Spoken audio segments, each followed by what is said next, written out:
ang napulog po sa katinunan, diya dito sa Galilea, dito sa bungtod, matagpuan kaniya ni Jesus. Kung sa ilang pagkita kaniya, isimba nila siya. At ang pagkila kanila, nagduha-duha. Inahangan isong way nagduha-duha niya. Idool si Jesus, umingon kaniya, ihatag ka na ko ang kanang gahom sa langit ug sa yuta. Tungod ni ini, ang inyong pagpanglakaw, sa inyong pagpanglakaw, imo ang ato matinunan kanang katawan tubok kalibutan.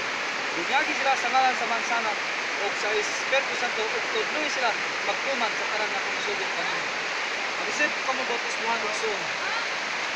Isugo sa ko mabunyagan ko kamo sa ngalan sa mansanak sa Espiritu Santo.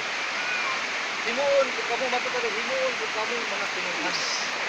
Ug tudloan matod sa verse 22. Ug tudloy sila pagtuman sa kanang akong isugod kanimo. Ug ginundimi ako maguban kanimo sa kanang hangtod sa kalibutan. Tudloan kamo igsoon.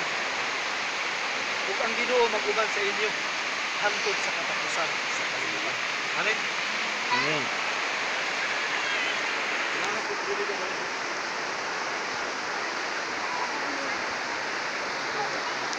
Sa sunod sa San Mateo, ako tutudloan